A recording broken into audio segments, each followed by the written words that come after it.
Selamat pagi bagi kita semuanya. Kita sudah beribadah kepada Tuhan. Kita sudah mengingatkan Tuhan dan sekian kepada Tuhan.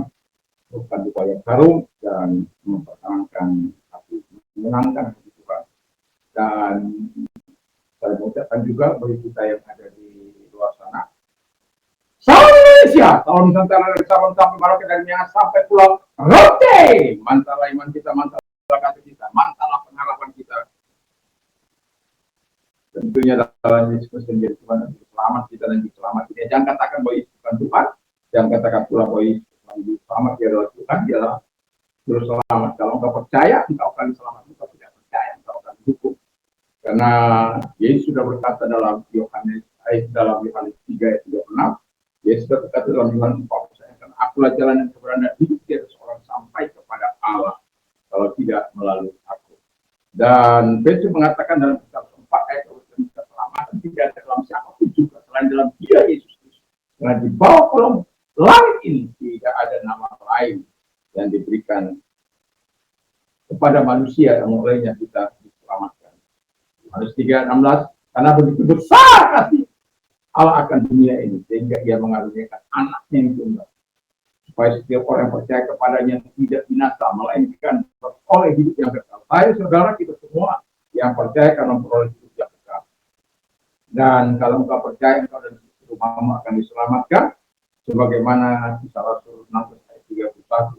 Dan orang yang mengaku dengan mulutnya akan diselamatkan dan yang percaya dengan hatinya akan dibenarkan. Dan juga orang yang percaya kepadanya tidak akan dipermalukan. Puji nama Tuhan. Sebelum kita mendengar firman Allah, mari kita berdoa terlebih dahulu. Kami mohon ampun kepadamu Tuhan, Engkau Allah yang senantiasa menyatakan kasih dan kemurahan. Dan di tanggal 17 Agustus hari kemerdekaan, di mana 80 tahun Indonesia merdeka, biarlah kemerdekaan yang sesungguhnya diperoleh oleh setiap anak bangsa. Dan kami semuanya yang percaya kepada Tuhan terus memperoleh kehidupan yang bersekutu dengan Engkau dan mengalami kemerdekaan dari dosa, kesehatan, dari segala tindak tanduk yang tidak menyenangkan hati Tuhan. Kami bersyukur dan kami buka hati kami setelah Engkau merapikan, karena kami tahu bahwa Engkau berkata siapa yang mengikatkan diri dengan pada Allah yang akan menjadi satu roh dengan dia. Terima kasih Bapak di surga, dan kami percaya Tuhan akan menolong kami dalam nama Yesus Kristus. Amin. Ya. Kita sudah merdeka, tidak lagi merdeka atau mati. Sekarang merdeka, harapan kita merdeka setulus sebaik-baiknya sebagai anak bangsa. Tema kita adalah bersatu kita teguh, bercerai kita runtuh. Jangan bersatu kita teguh, bercerai kawin lagi. Karena orang percaya tidak diperbolehkan kawin lagi kalau bercerai, bukan karena mati. Tapi kita lihat di lapangan ternyata ada banyak orang-orang percaya yang kawin, yang cerai dan kawin lagi. Karena apa? Kebetulan hati, kekerasan hati. Sementara Tuhan mengatakan sebenarnya tidak ada persoalan yang tidak dapat diselesaikan. Adanya pengampunan di dalam kehidupan setiap orang yang berumah tangga. Tapi pada kenyataannya walaupun sudah membina rumah tangga sudah cukup lama, tetapi tidak semakin indah pernikahan itu, tetapi semakin jauh dari hal-hal yang diperkenankan oleh Tuhan.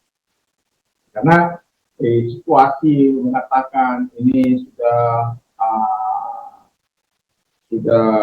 bisa lagi dipulihkan. Tidak ada yang tidak dapat dipulihkan oleh Tuhan selama roh pengampunan bekerja. Jadi kepada mereka-mereka yang merencanakan perceraian mereka bertobat, dan bagi mereka-mereka yang punya rencana untuk bercerai, ya segera berbalik kepada Tuhan. Berikan roh pengampunan sebagaimana firman Allah. Karena bersatu kita teguh, bercerai kita runtuh. Bercerai bukan untuk kawin lagi, bercerai menjadi satu hal yang tidak menyenangkan.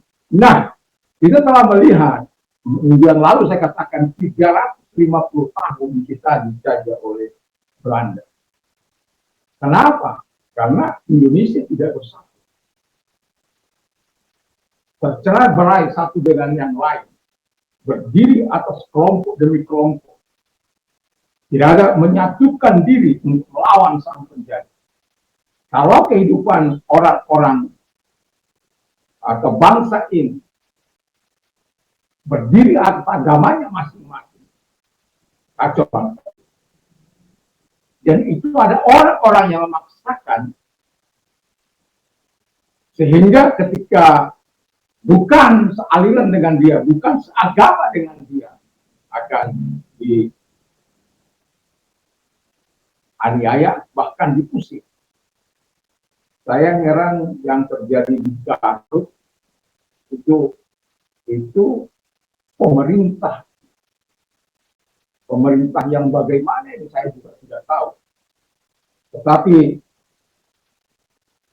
semoga hamba Tuhan yang ada tetap sabar dan tetap berjuang, karena undang-undang mengatakan dengan jelas bahwa kita sebagai anak bangsa tinggal di mana saja pun bebas, menurut agamanya bebas. Itu pasal 28 dan pasal 29 juga demikian. Kebebasan kita tidak bisa dikekang oleh pemerintah. Itu hak asasi manusia. Dan kalau ada pemerintah itu melarang orang beribadah, itu perlu dilawan. Jangan dibiarkan. Kalau tidak ada izin, kasih aja izin. Kan gampang. Saya bukan mengatakan mau memberontak kepada negara ini, tetapi kepada mereka yang intoleransi, itulah yang harus dilawan. Tidak melawan dengan daging, tidak melawan dengan pedang, tapi melawan dengan hukum. Sebagaimana kita harus berjuang satu dengan yang lain. Nah, sebelum kita sampai kepada lebih lanjut, kita baca dulu satu ayat dalam firman Allah. 1 Korintus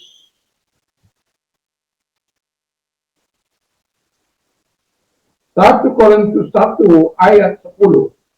Tetapi aku menasihatkan kamu, saudara-saudara, demi nama Tuhan kita Yesus, supaya kamu seia sekata, dan jangan ada perpecahan di antara kamu, tetapi sebaliknya supaya kamu erat bersatu dan sehati. Jadi tema kita bukan lagi merdeka atau mati, tapi tema kita adalah bersatu kita teguh, bercerai kita runtuh. Sebagaimana firman Allah katakan, supaya bersatu dengan Allah, anak bangsa, sekalipun kita berbeda agama, suku, kaum, dan lain sebagainya, sebagai anak bangsa, kita harus bersatu. Jangan pernah memaksakan kehendak kepada satu golongan yang lain. Karena itu akan melukai hati nurani. Dan itu akan menghancurkan bangsa ini. Jangan kembali kepada penjajahan. Kita sudah merdeka, tetapi anak bangsa bersama anak bangsa saling menipu, saling menyakiti, saling melarang untuk orang beribadah. Kalau kamu bisa bebas beribadah kepada Allah, kenapa orang lain tidak bisa bebas beribadah kepada Allah? Mereka sendiri yang mereka percaya, mereka yakin. Karena kalau kita terus mempertahankan perceraian, pertikaian, perselisihan, perbedaan, bahwa apa yang dikatakan oleh tema ini, bersatu kita teguh, bercerai kita, ini adalah kata-kata para pejuang kita yang seharusnya kita harus hargai, bahwa mereka telah mengalami masa-masa sulit di mana mereka ketika mereka tercerai berai satu dengan yang lain, sehingga penjajah dengan enak masuk. Bayangkan 350 tahun seluruh harta kekayaan anak bangsa ini bisa dibawa dengan bebas, kalaupun dibayar tidak sewajar. Divide et impera. Apakah itu tidak ada? sampai hari ini masih tetap ada. Orang-orang yang tidak bertobat, orang-orang yang disesatkan oleh pendiriannya, oleh ajarannya, oleh sikapnya, dan lain sebagainya. Dan tema kita harus renungkan dengan dalam. Bersatu kita teguh, bercerai kita runtuh. Artinya akan ada kehancuran satu dengan yang lain. Indonesia tidak akan lagi utuh kalau yang sudah kita perjuangkan mulai 28 Oktober 1948 dan merdeka 17 tahun kemudian.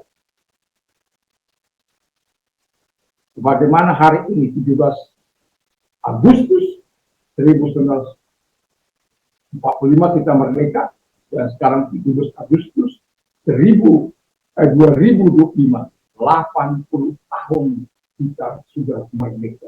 Pertanyaan saya adalah, apakah kita sudah merdeka betul-betul sebagai anak bangsa? Apakah sebagai anak bangsa kita betul-betul merdeka? Ada teman saya bilang begini, bahwa merdeka memang merdeka. Merdeka untuk melakukan kekerasan. Merdeka untuk melakukan intoleransi. Merdeka untuk melakukan kejahatan. Merdeka untuk mempersekusi, menganiaya, melarang orang beribadah, dan lain sebagainya. Merdeka! Tentu kemerdekaan yang seperti itu bukanlah kemerdekaan yang diharapkan oleh pemimpin-pemimpin, para pejuang yang sudah mendahului kita, di mana mereka rela berkorban tenaga, pikiran, harta, darah, bahkan nyawa mereka.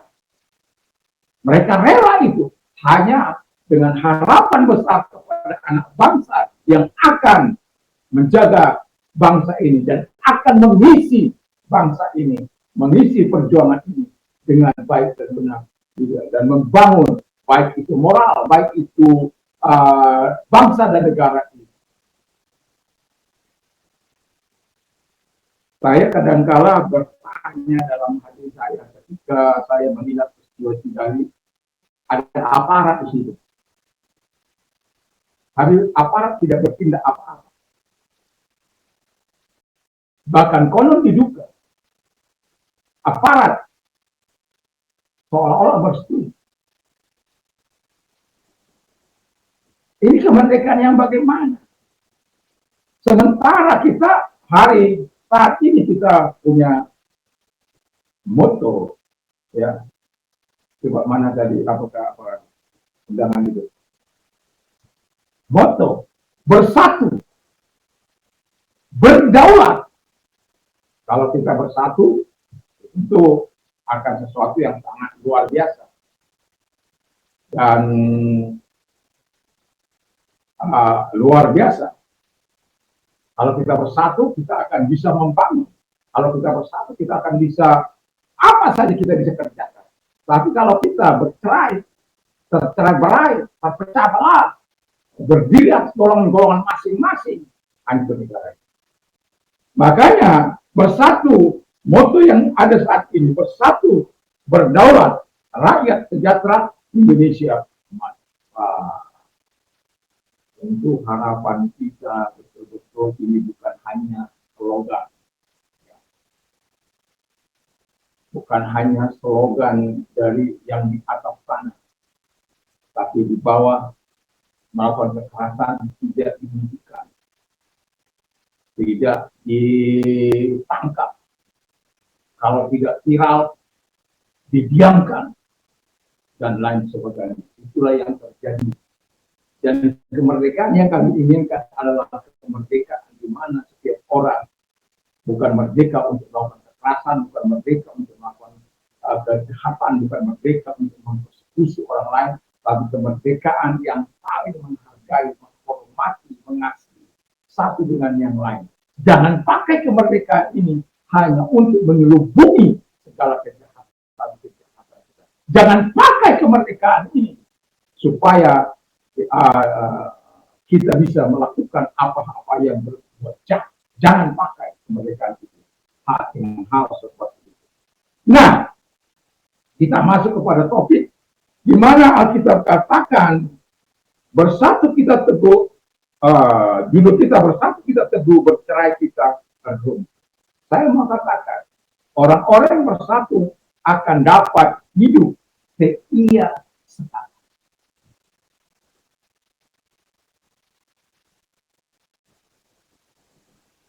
Apakah mudah seia sekata? Iya, mudah dalam kata-kata,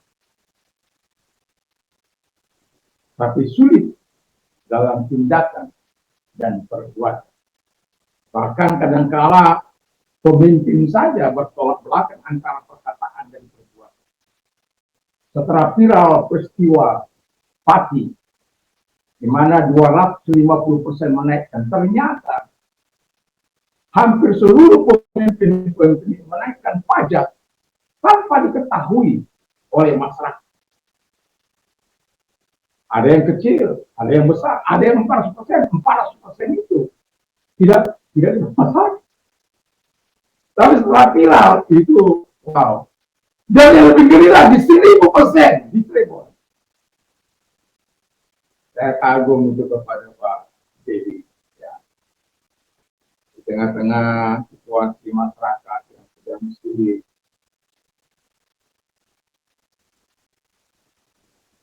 ada pemimpin-pemimpin yang tidak kreatif, yang hanya kerjanya menghisap darah rakyat dengan atas nama PBB, menghisap keringat rakyat atas nama pajak-pajak yang dikuasai oleh mereka dengan aturan-aturan perwalta, berbuka, dan lain sebagainya. Tapi saya mengikuti apa yang dilakukan oleh Pak Gubernur Jawa Barat. Dia menghimbau kepada seluruh pemimpin, bupati yang ada, wali kota yang ada di Jawa Barat untuk mengampuni pajak. Wah, luar biasa kalau terjadi, ya, kalau pelajar pengampunan pajak kendaraan, banyak kayak pajak ini terbagi-bagi penguasanya, ya. Jadi ada yang dikuasai oleh wali kota, ada yang dikuasai oleh bupati, ada yang dikuasai oleh gubernur, dan kebetulan pajak bangunan dan lain sebagainya itu dikuasai oleh wali kota ataupun bupati. Nah, dia menghimbau supaya di tengah-tengah situasi yang sulit ini, dan pada akhirnya kita tahu bahwa ada orang-orang yang peduli. Ada banyak cara. Kalau pemimpin itu kreatif, ada banyak cara untuk memajukan pendapatan daerah. Harus berani mengambil orang-orang yang betul-betul memang sudah ahli di situ, sehingga tidak lagi menyesatkan hati rakyat. Berupayalah menjadi pemimpin yang meringankan beban rakyat, bukan menambah beban rakyat. Yang pada akhirnya kalau Anda menambah beban rakyat terlalu, akan terjadi seperti yang di Pati.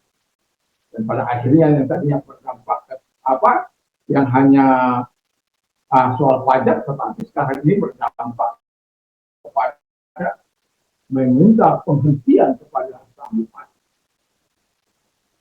Tuannya itu masyarakat. Tuannya ingat bahwa rakyat ketika bersatu,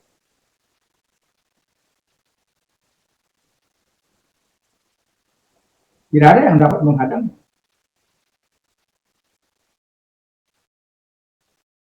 Pemimpin, khususnya partai-partai politik yang bukan orang-orang sebagai kepala daerah, ingat, insaf ada. Ketika kamu dipilih, bukan karena kamu bisa duduk di sini, kamu mau memakai rakyat. Dan dengarkan suara rakyat. Dengarkan suara orang-orang yang sedang menjerit. Jangan justru kamu tambah bebannya. Jangan justru kamu tambah penderitaannya. Lalu bagaimana engkau sebagai pemimpin bisa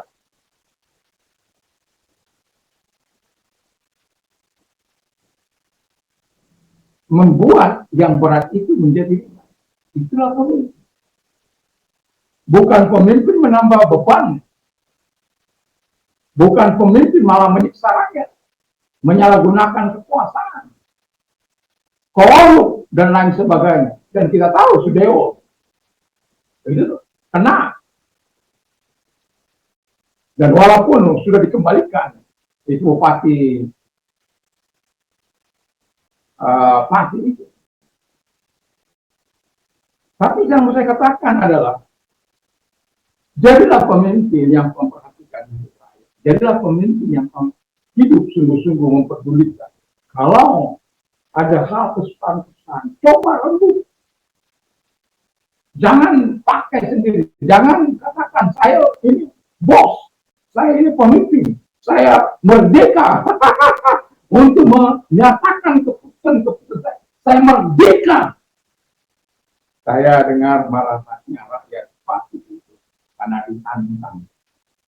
Jangankan 5.000, mungkin waktu itu rupanya 5.000, 50.000. Saya tidak takut. Dan pada akhirnya dari 10 orang, dari 1 orang, 10 orang, akhirnya menjadi lautan manusia. Jadi perhitungan 100.000 orang. Walaupun sedikit tidak terkendali, tetapi itulah kalau pejabat mencoba menantang rakyat. Kenapa saya mau katakan ini? Supaya kita berpikir, para pemimpin berpikir, bersatu kita teduh, bercerai kita. Memang Anda punya aparat, memang Anda punya alat negara, tapi alat negara bukan untuk mendukung hal-hal yang tidak berkenan di hati rakyat.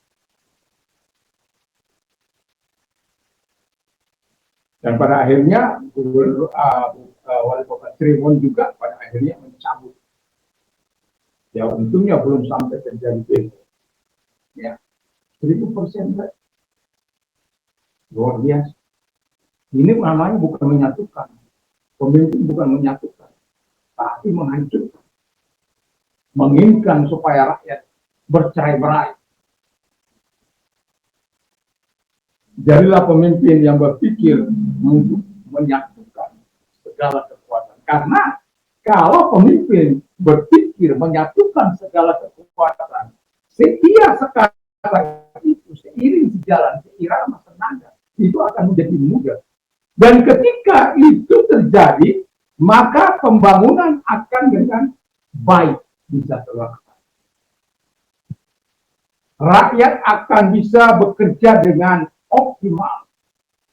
Dan ketika rakyat tidak lagi dibebani dengan segala tetek-bengeknya yang mengakibatkan beratnya rakyat, situasi memang tidak sedang baik-baik saja. Keadaan ekonomi bangsa ini tidak sedang baik-baik saja. Begitu banyaknya keluhan. Kalau engkau pemimpin yang bisa mendengarkan hati, jeritan rakyat, sedikit turunlah ke bawah. Supaya engkau tahu bagaimana jeritan rakyat. Kalau engkau hanya duduk di singgah sana untuk mendengarkan orang-orang bahwa mendengar bahwa situasi baik-baik saja, tidak sedang baik-baik saja. Jadilah gubernur yang mau turun ke bawah. Seperti, kenapa saya katakan seperti gubernur Jawa Barat? Karena itulah yang saya lihat senantiasa, yang rela turun sampai ke bawah. Dan itu perlu dicontoh. Yang baik tidak salah mencontoh yang baik. Yang jahat yang tidak perlu dicontoh. Seperti orang korup, saya juga korup. Nggak bisa itu. Harusnya orang berkorban, saya juga berkorban lah. Itu yang baik. Nah, jadi kita melihat sejenak kalau kita baca Alkitab kita, ya, dalam Kejadian 11 ayat 1 sampai dengan 8. Di situ ada peristiwa yang unik. Mereka satu logat, satu bahasa. Dan mereka ingin merencanakan semua dengan baik. Mereka setia sekali. Dan terjadilah mereka akan membangun puncak kejayaan. Dan orang yang seia sekata sesama anak bangsa seia sekata, maka akan terjadi kegerakan yang sangat masif, kegerakan yang sangat luar biasa. Nah, dalam kejadian itu diceritakan kejadian Menara Babel itu bagaimana orang-orang seia sekata, mereka bekerja bersama-sama, cuma motivasinya yang salah. Jadi membangun seia sekata tidak ada boleh motivasi lain selain hanya untuk mensejahterakan rakyat. Jangan ada motivasi seperti yang dilakukan oleh orang Babel, orang-orang di sini yang mengatakan untuk mencari. Kan ada begitu pemimpin hanya untuk mencari. Dan pada akhirnya kita tahu bagaimana yang tadinya seia sekata itu, tetapi oleh karena ada motif-motif lain di dalamnya, yang pada akhirnya Tuhan sangat murka kepada mereka. Dan Alkitab mengatakan bahwa apapun yang mereka rencanakan, bayangkan apapun yang mereka rencanakan, tidak ada yang tidak akan terlaksana. Itu kekuatan orang setia sekata. Makanya kalau suami istri setia sekata, apalagi Alkitab katakan suami istri yang setia sekata, bahwa Alkitab katakan doa-doa mereka dijawab oleh Tuhan, didengar oleh Tuhan. Tapi kadangkala tidak seperti itu. Sangat mudah untuk mengatakan, tapi sangat sulit untuk mengerjakan. Tapi ada contoh dalam Alkitab bagaimana orang yang setia sekata untuk membangun sebuah bangsa, termasuk untuk bangsa kita, bangsa Indonesia, setia sekata itu akan menjadi mudah kalau kita menyadari bahwa kita hanya untuk kepentingan bangsa ini. Pemimpin-pemimpin hanya untuk kepentingan bangsa ini, bukan untuk cari nama, bukan untuk atau motif yang salah, yaitu kesombongan, keangkuhan. Dan pada akhirnya Tuhan sendiri turun menghancurkan. Bayangkan yang tadinya satu logat, satu bahasa, tiba-tiba ketika mereka sudah mulai membangun Menara Babel, sampai ke langit puncaknya. Jadi kalau sekarang kita lihat puncak-puncak yang tertinggi, itu sudah ada dimulai zaman Babel. Yang kenal dengan negara Babel, Siniar. Jadi kita bisa lihat bahwa motivasi harus baik, membangun kebersamaan atau bersatu untuk kita bisa teguh harus dengan motif-motif yang baik. Tidak boleh untuk cari kekayaan, tidak boleh untuk manipulasi, tidak boleh untuk korupsi, tidak boleh. Dan ketika Tuhan melihat selama mereka motifnya baik, Tuhan itu akan terus memberkati. Tapi kalau sudah motifnya tidak baik, ingat, para pemimpin-pemimpin di bangsa ini, kalau motifmu sudah tidak baik, Tuhan punya cara untuk melakukan hal-hal yang tidak berkenan. Bukan berarti Allah menggerakkan orang apa, tetapi karena supaya menghadang dalam berbuat segala sesuatu yang tidak berkenan. Nah, kita lihat contoh dalam Kejadian 11 itu, bagaimana mereka mulai membangun, membuat segala-gala, bata, dan kemudian semua tersedia. Lalu kemudian mulai mereka mengerjakan di ayat pasal 4, ayat 4, itu mereka, ayat 3, mereka membuat pasal 4, mereka mengerjakan, tetapi di ayat yang keempat itu motifnya berbeda, dan kemudian apa yang terjadi? Tuhan mengacaukan bahasa mereka. Mereka terserah ke seluruh dunia. Dan kalau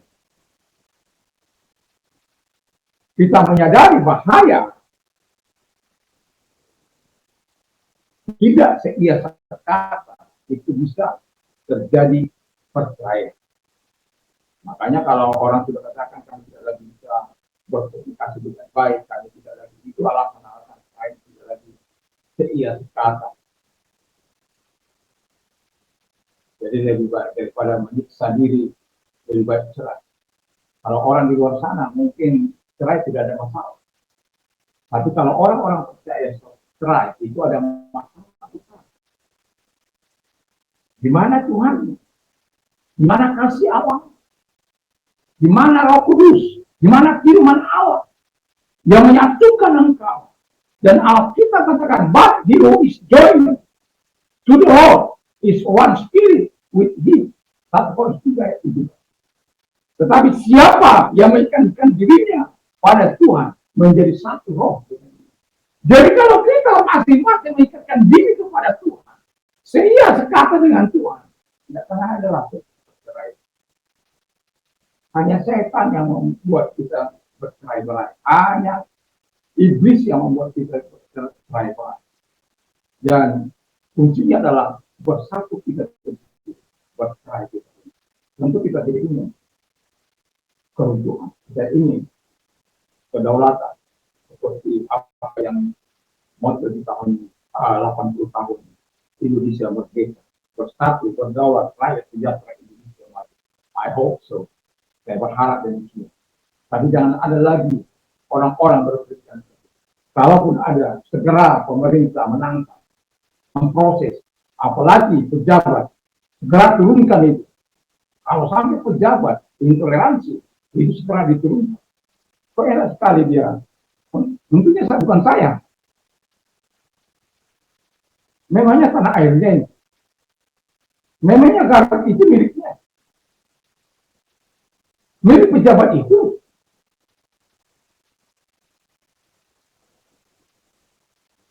Kok enak sekali. Ya karena ini sudah hampir ada banyak terjadi di mana-mana. Tapi karena mungkin tidak ada perlawanan secara hukum. Ya, kita perlu mengadakan perlawanan secara hukum. Karena konstitusi menjamin itu. Kalaupun mungkin mereka bisa menggerakkan massa, Tuhan jauh lebih besar, lebih dahsyat. Jadi jangan pernah takut. Kita katakan, jangan takut. Ratusan kali Tuhan katakan, ini sangat penting supaya kita tahu bahwa ketika Tuhan berkata, jangan takut, itu berarti dia menyadari manusia itu penuh dengan ketakutan. Tapi kalau Tuhan katakan jangan takut sampai ratusan kali, berarti Tuhan punya cara untuk menguatkan, untuk memberikan kau semangat, untuk memberikan kau harapan. Jadi, kalau kita bersatu, kita dapat membangun bangsa ini dengan baik. Tapi kalau kita bercerai-berai, akan terjadi kekacauan. Yang kedua, orang yang bersatu akan dapat hidup kompak. Ya, namanya kompak. Ya. Saya dengan teman-teman dulu, ya, sudah lama memang, itu ada satu mobil masuk ke bot. Jadi kita tidak pernah mengetahui bagaimana menangkap. Tidak ada alat perat. Dan dia salah menyisir. Kemudian kami beberapa orang kompak menyatukan kekuatan dan pada akhirnya mobil terangkat dan keluar dari pasir. Itu kalau orang kompak. Itu contoh mobil mogok. Orang kompak. Satu saya sendiri nggak bisa.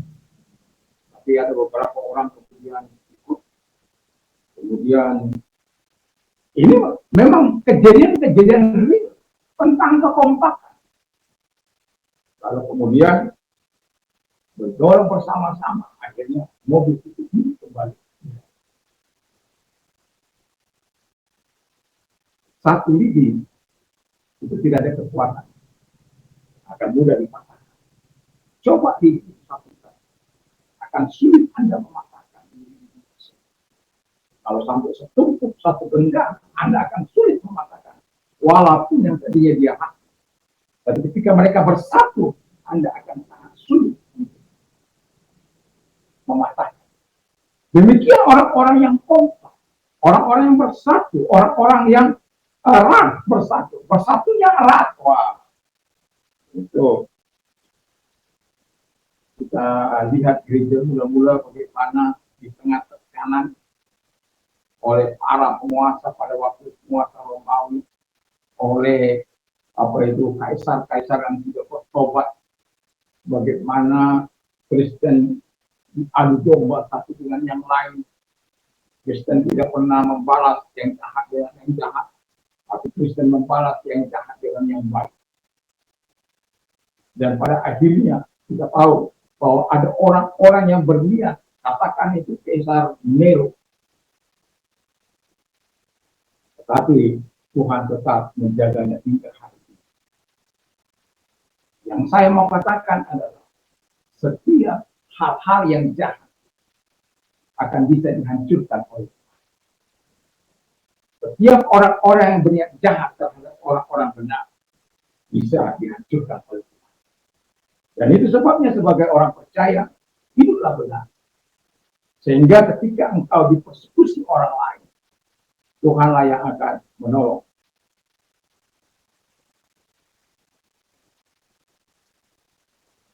Apakah keluarga tidak pernah berselisih? Tentu. Tapi kalau keluarga itu berselisih terus-menerus, mau jalan sendiri, doa jalan sendiri. Doa bukan mengundang Tuhan, mengundang setan.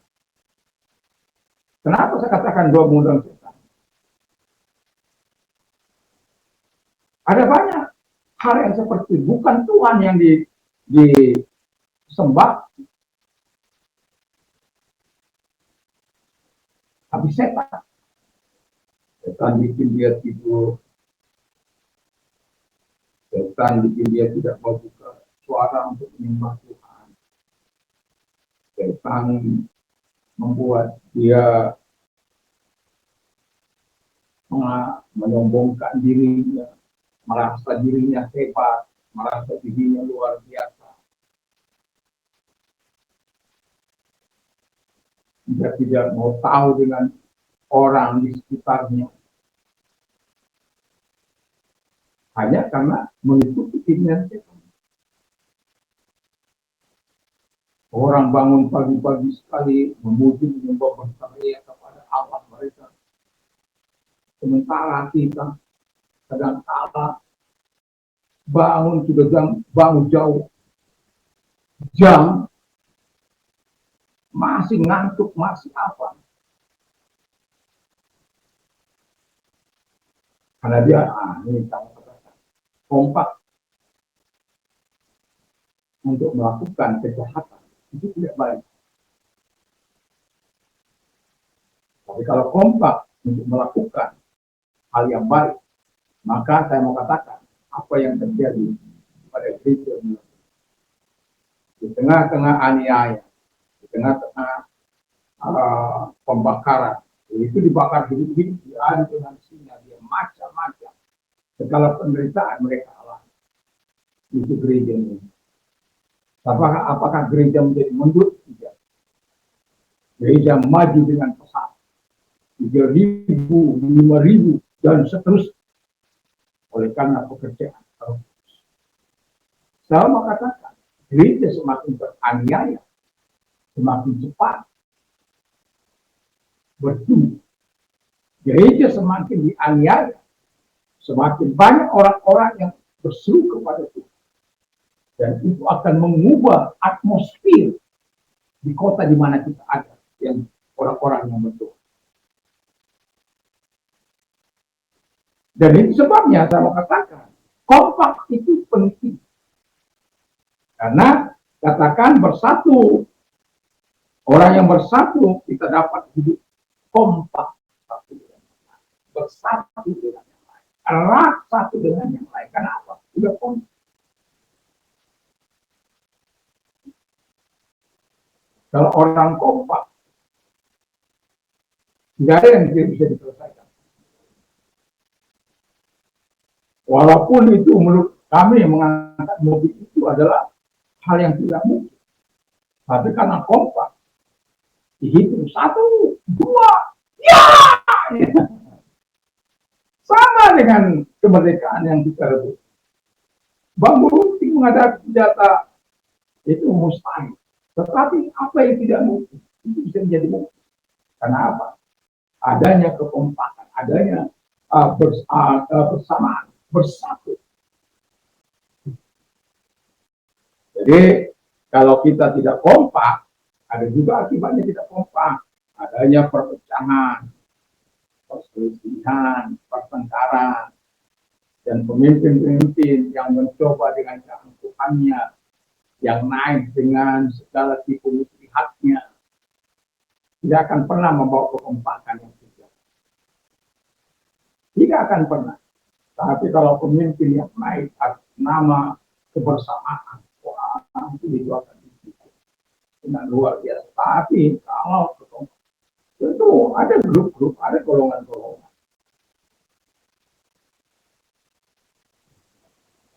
Orang tidak buta.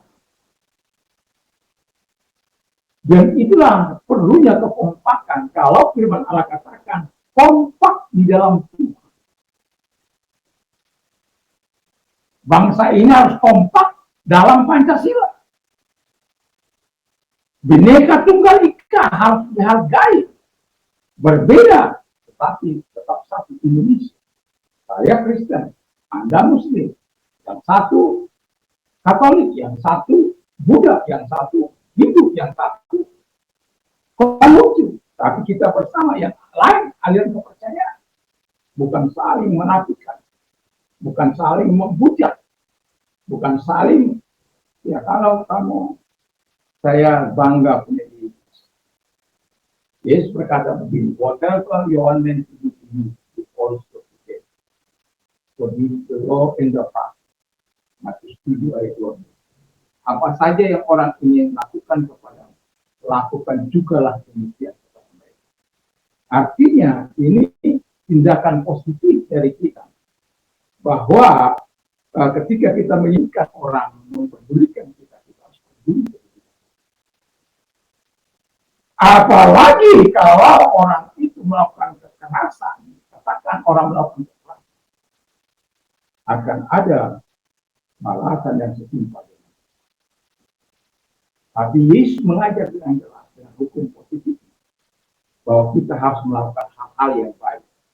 Apapun yang orang ingin lakukan kepada kita, lakukan terlebih dahulu. Kalau engkau berjahat orang lain, maka engkau akan dikasih. Kalau engkau mau dikasih, kasih orang lain. Tapi Yesus sudah memberikan batasan dengan jelas. Kalau engkau orang benar, jangan membalas kejahatan dengan kalahkan kejahatan dengan. Kiranya Tuhan Yesus memberkati. Jadi kompak. Yang ketiga, sebagai terakhir saya mau katakan, orang yang bersatu akan dapat hidup sehati sepikir. Mudah sehati sepikir, mudah dalam kata-kata. Sulit dalam. Tapi orang yang bersatu pada firman Allah akan mudah hati. Kenapa? Karena Tuhan membuat mereka bersatu. Roh yang sama menanamkan keinginan yang sama kepada kita. Atau roh Allah itu menanamkan keinginan yang sama Saya sebagai orang tua, saya ingin anak-anak saya suka berdoa. Tapi kalau mereka tidak satu roh dengan saya, nggak akan mungkin. Kalau Tuhan yang saya sembah tidak menanamkan hal yang sama kepada anak saya, tidak akan mungkin. Mau berteriak, kamu mau apa, kalau terserah. Tapi kalau roh yang sama yang dimiliki, saya yakin dan percaya hati kecil itu menjadi. Makanya tidak sedikit anak-anak menjadi pemberontak. Keras kepala, tegas tentu. Kenapa? Tidak memiliki roh yang sama. Makanya kita katakan sekali lagi, saya ulang. But he who is joined to the Lord is one spirit with him. Tapi siapa yang mengikat dirinya pada Tuhan, yang menjadi satu roh, tidak mungkin bertentangan.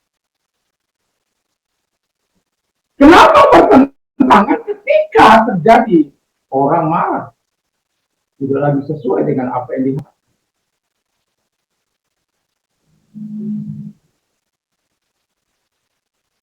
Sehati sepikir, itu ajakan daripada firman Allah. Sehati sepikir dalam Tuhan. Ada yang pernah berselisih dalam firman Allah. Demikian. Paulus mengubah kepada mereka supaya sehati sepikir. Karena kalau orang tidak sehati sepikir, sudah sulit. Kalau orang tidak sehati sepikir, makanya Paulus katakan usir mereka.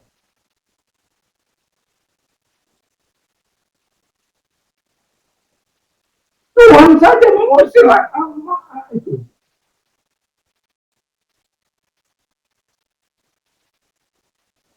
Bukan hanya 1 tahun, 2 tahun, 70 tahun. Karena tidak lagi sehati dengan Tuhan.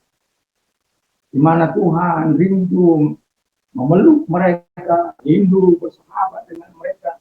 Tapi mereka lebih memilih untuk memberontak, menyembah berhala-berhala. Suka-suka mereka hidup itu. Berkali-kali aku rindu mengumpulkan engkau, tapi mereka mau suka sekali dengan cara-cara mereka, bukan lagi cara-cara Tuhan. Saya bacakan dulu satu ayat, 2 ayat lagi. Ya. 8:42, Yohanes 8 ayat 42. Sebenarnya ini sedang mau saya apa? Saya hafal, tapi saya ingin kepastian. Kata Yesus kepada mereka, jikalau Allah adalah Bapamu, kamu akan mengasihi aku, sebab aku keluar dan datang dari Allah, dan aku datang bukan atas kehendakku sendiri, melainkan dialah yang mengutuskan. Coba saya baca satu lagi, 6:8.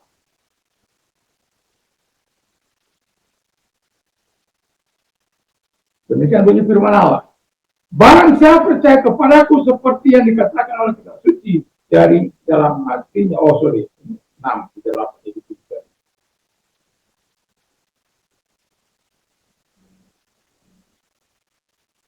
Sebab aku telah turun dari surga bukan untuk melakukan kehendakku, tetapi untuk melakukan kehendak Dia yang telah melakukan. Apa yang mau saya tekankan?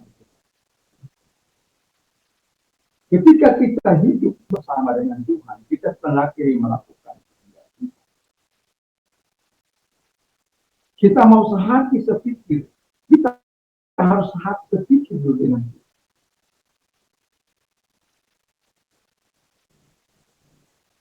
Supaya apa? Ketika kita sehati sepikir dengan Tuhan, makanya Paulus katakan, jangan ada di antara kamu menjadi golongan Apolos, golongan Paulus. Itu kan konteks yang dari kita baca, saya baca Tuhan. Ada konteks Kefas, ada golongan Kristus. Terpecah-pecah, terbelah. Itu bukan orang yang sehati.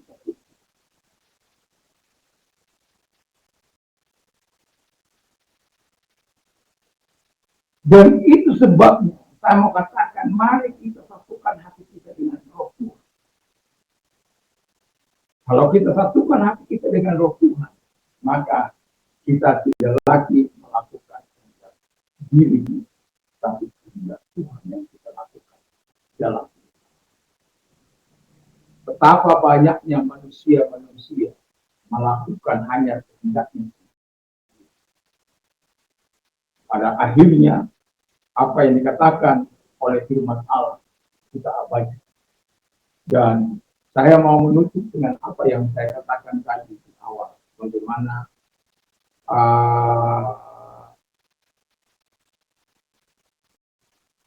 Babel, ya. Kalau Tuhan katakan bahwa tidak, orang yang bersatu itu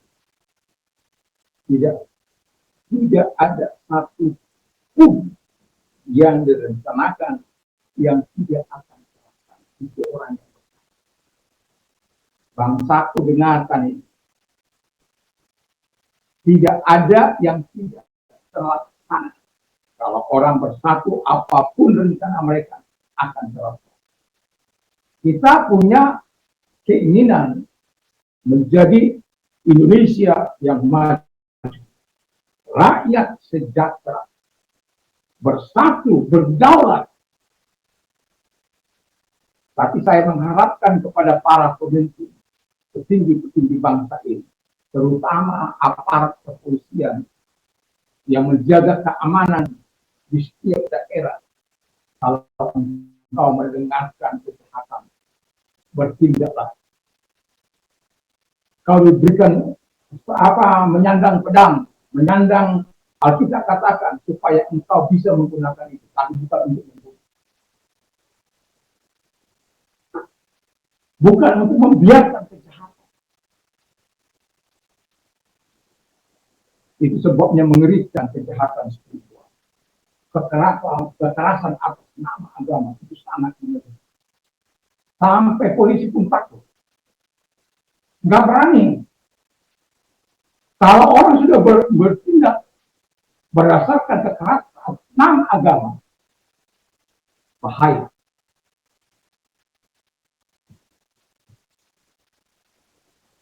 Itu namanya kejahatan spiritual.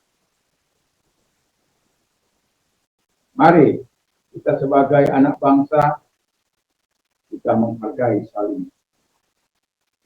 Kalau kita mau melihat Indonesia maju ke depan, tidak kunci bersatu kita teguh, bercerai kita. Sama seperti apa yang direncanakan oleh Babel, dan kemudian mereka dihancurkan.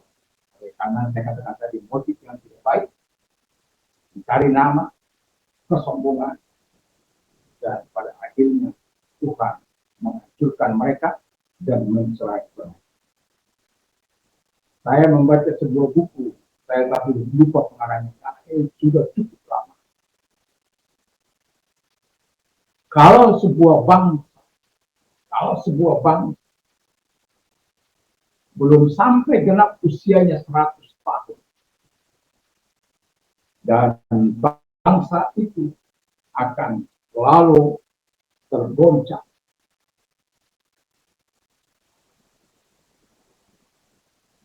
Jadi kalau negara sudah berusia 100 tahun ke atas, itu lebih kuat.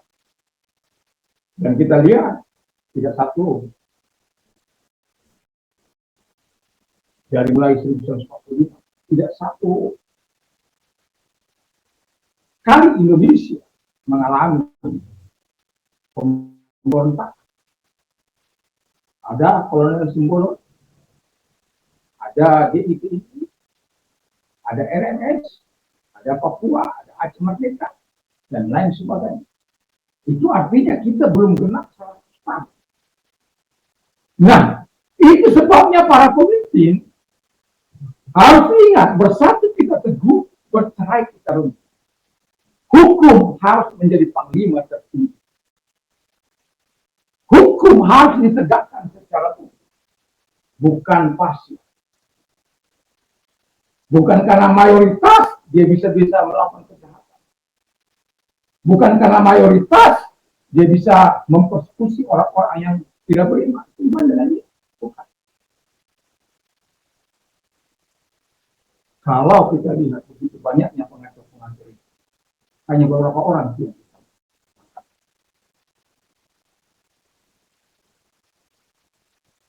Saya hanya mau katakan, adillah sebuah pemimpin. Sehingga dengan keadilan dan kebenaran yang Anda tegak, maka Indonesia dapat bertahan sampai kapan. Ketika walaupun dalam 20 tahun saya tidak tahu apakah itu betul atau tidak.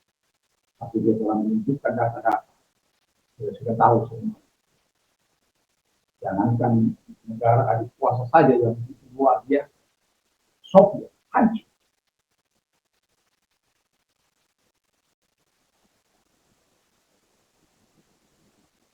Jadi sebabnya, mari kita saling menghargai, saling menghormati, dengan memikirkan topik ini. Bersatu kita hidup, bercerai kita hidup, bukan bercerai untuk orang lain, bercerai kita hidup. Sebagai orang percaya, satu kita teguh, bercerai kita dimakai.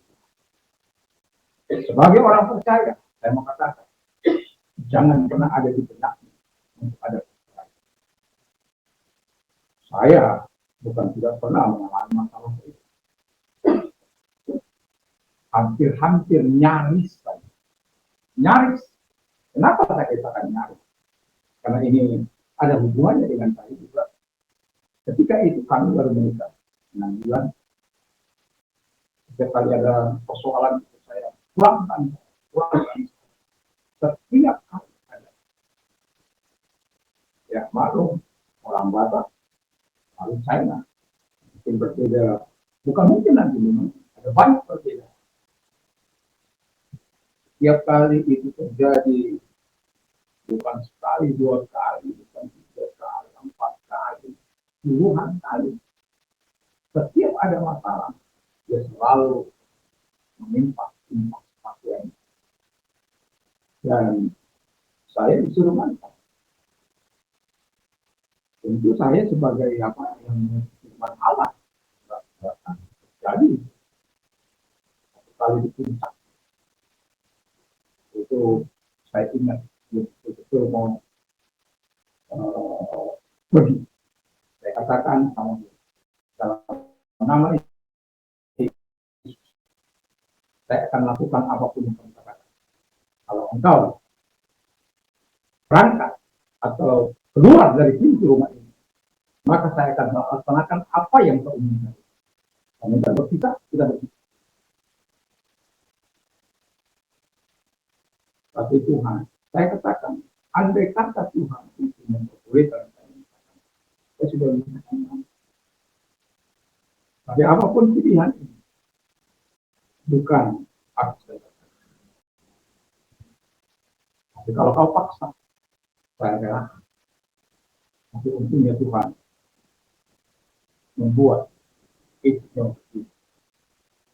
Dan setelah 6 bulan itu bukan berarti tidak ada sekolah. Itu awal-awal pernikahan yang sangat sulit bagi saya. Bagi kami lah, ya. Tapi saya tetap ingat firman Allah. Tidak boleh bercerai dengan alasan apa. Walaupun ada banyak orang mencari-cari. Semua pembenaran itu. Saya tidak. Saya sering kalau katakan, kalau ada persoalan, tentu yang penting ada roh pengampunan dalam sebuah keluarga. Semua itu. Tapi kalau sudah tidak ada roh pengampunan, itu akan. Dan saya tidak panjang lebarkan firman Allah, tetapi saya menekankan satu ayat ini dalam 1 Korintus 3 ayat 17. But who is joined to the Lord is one spirit. Tetapi siapa yang menyatukan diri dengan Tuhan menjadi satu roh. Ketika kita menyatukan diri dengan Tuhan, bersatu dengan Tuhan, kita semua orang percaya menyatukan diri dengan Tuhan. Maka pikiran yang kita lakukan adalah pikiran Tuhan. Sama seperti Bapa yang mengutus anaknya, dia tidak melakukan kehendaknya sendiri di bumi, sekalipun dia ada di bumi sebagai Tuhan 100% sebagai manusia 100%. Tuhan kok mati kata. Tuhan tidak pernah mati. 1 Korintus. Nah, oke.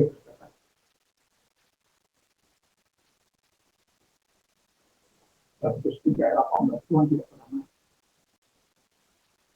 Yang mati adalah kemanusiaan. Tuhan yang tidak pernah mati. Jadi jangan pernah mengatakan Tuhan orang percaya itu mati. Kemanusiaan yang mati. Tuhan yang tidak pernah mati. Jadi itu sebabnya dia, makanya Tuhan membangkitkan, Allah membangkitkan dia dengan roh, dan supaya kita mengerti bahwa ketika kita bersatu dengan Allah, maka ingatlah ini sama seperti Yesus datang ke dunia untuk melakukan Bapaknya. Semoga kita belajar untuk terus melakukan apa yang dikehendaki Allah, bukan apa yang kita kehendaki. Semoga kita adalah orang-orang yang mau dibangun oleh Tuhan melalui firman, sehingga ketika kita bersatu kita dapat biasa kata, ketika kita bersatu kita dapat kompak, ketika kita bersatu kita bisa hati walaupun tidak mudah, tapi Tuhan akan melakukan kita untuk melakukan. Kiranya Tuhan Yesus memberkati. Mari kita berdoa. Saudara kita bangkit. Terima kasih Bapak di surga buat semua kasih. Kami tidak ingin ada perceraian, tapi kami ingin selalu ada bersatu supaya kami teguh. Bukan hanya keluarga-keluarga. Kami tahu memang kalau keluarga menjadi kuat, maka bangsa ini menjadi kuat. Kalau setiap keluarga itu kuat, satu pribadi lepas pribadi kuat dalam Tuhan, maka bangsa ini menjadi kuat dalam berbangsa, bernegara, dan berbangsa. Tapi kenyataan di tengah lapangan kami ini ada banyak keluarga-keluarga yang tidak berdiri pada kebenaran, dan itu banyak membawa problema di bangsa ini. Dan itulah sebabnya kami berdoa supaya Tuhan menolong bangsa kami untuk berpikir bersatu kita teguh bercerai. Kami sudah pernah merasakan perbedaan selama 3 tahun oleh karena perceraian, tidak bersatuan anak bangsa. Tapi ketika kami bersatu, kami hanya 13 tahun kemudian kami bersatu. Bayangkan dengan 350 tahun. Kami tidak bisa